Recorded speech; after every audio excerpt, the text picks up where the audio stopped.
A mysterious death in room 348. On a hot summer night in September 2010, silence filled the halls of an Elegante Hotel in Beaumont, Texas.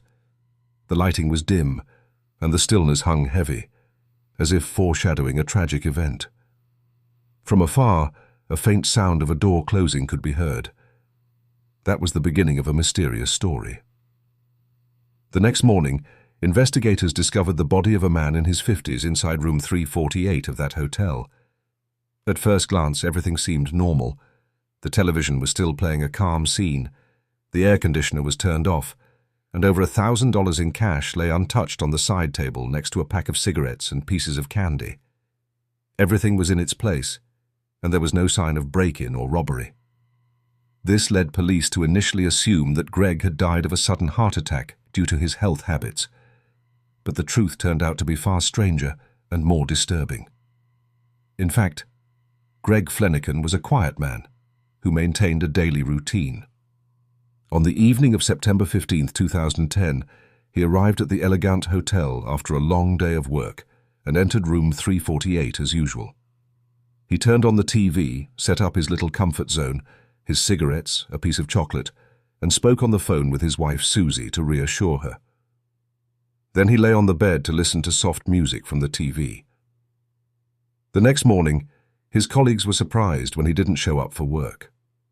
After several unanswered calls, they alerted the hotel management.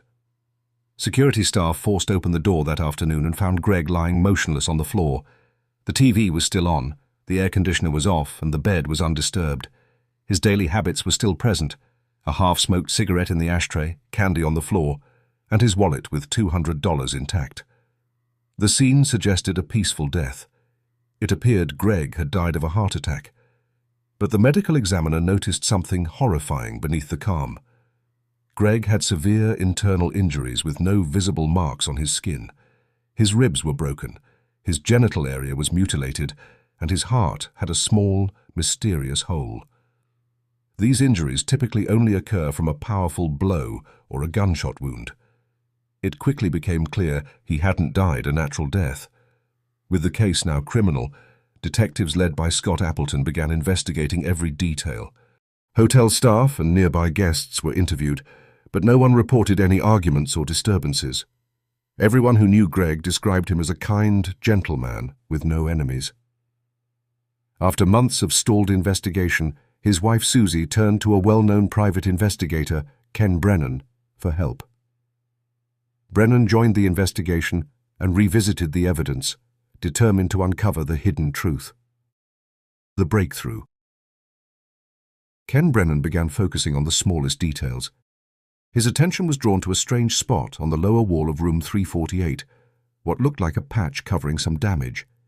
He then moved into the adjacent room 349 and gently opened the door. There he saw a hole in the wall filled with putty and a piece of toilet paper. He immediately realized this had a direct connection to Greg's death. They revisited the autopsy images and suddenly discovered something significant. There was a bullet hole in Greg's heart. When investigators questioned witnesses under pressure, one of the workers' friends finally broke down and confessed. He revealed that their co-worker, Lance Mueller, had been in room 349 at the time of the incident and had fired a gun accidentally while drinking with two colleagues. The shot had struck Greg in a sensitive area without anyone realizing. At that moment, the tragic truth came to light.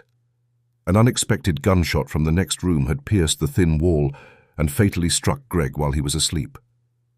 What initially appeared to be a routine incident turned out to be a tragic, unintended crime. Resolution. The mystery was finally solved. Greg Flenniken hadn't been murdered intentionally. A stray bullet had pierced the wall and entered his body. The authorities charged Lance Mueller with manslaughter, and he was sentenced to 10 years in prison. It became clear that what looked like a peaceful scene was actually the result of a tragic accident. Alcohol and a single bullet turned an ordinary night into a disaster. Though the court closed the case, Greg's story remains a lasting lesson. Had someone responded to the sound of gunfire and rushed to help him, this sad ending might have been avoided.